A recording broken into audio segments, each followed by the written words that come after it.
when Oedipus grasped his fate and saw the full depth of his wrong, where he had lost himself. He understood the oracle. Now he's condemned himself. Face deathly. He was groaning. He was a crazed beast, a wounded lion that's going to die killing. His eyes were bulging, demented, blazing with all that torment inside him. He was toiling for something, some action, something unthinkable, something to answer all that has happened. He began to shout, "Why the delay? Why be afraid of death? It's nothing. Am I afraid? Death. It's only death can keep a man innocent." Then he pulled out his sword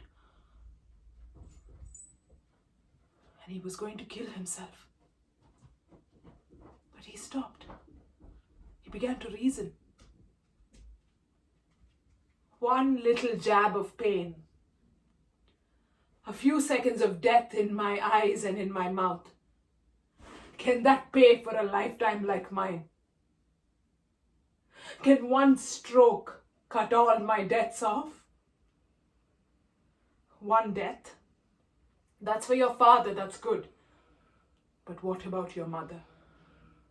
And what about that doubled blood in your children? What about their shame? And what about Thebes? All the dead, all those living with their debts on them. They are doing your penance for you, Oedipus. Suddenly, he began to weep. Everything that had been torment, suddenly it was sobbing. It shook his whole body and he shouted, "Is weeping all I can give?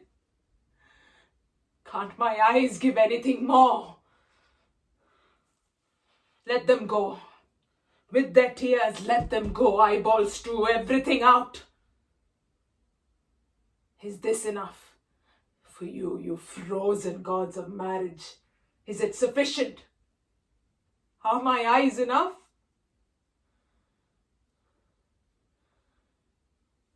His fingers had stabbed deep into his eye sockets. He hooked them, gripping his eyeballs, and he tugged, pulling and dragging with all his strength until they gave way and he flung them from him.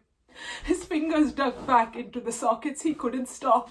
He was moaning and groaning, insane with his fury against himself, scrabbling and gouging with his nails in those huge holes in his face. The terrors of the light are finished for Oedipus. He lifted his face with its raw, horrible holes. He tested the darkness. There were still rags of flesh strings and nerve endings still trailing over his cheeks. He fumbled for them, snapping them off every last shred. And then he let out a roar, half screamed, "You gods! Now will you stop torturing my country? I found the murderer and look, I've punished him. I forced him to pay the debt. And his marriage. I found the darkness for it. I found it the night it deserves.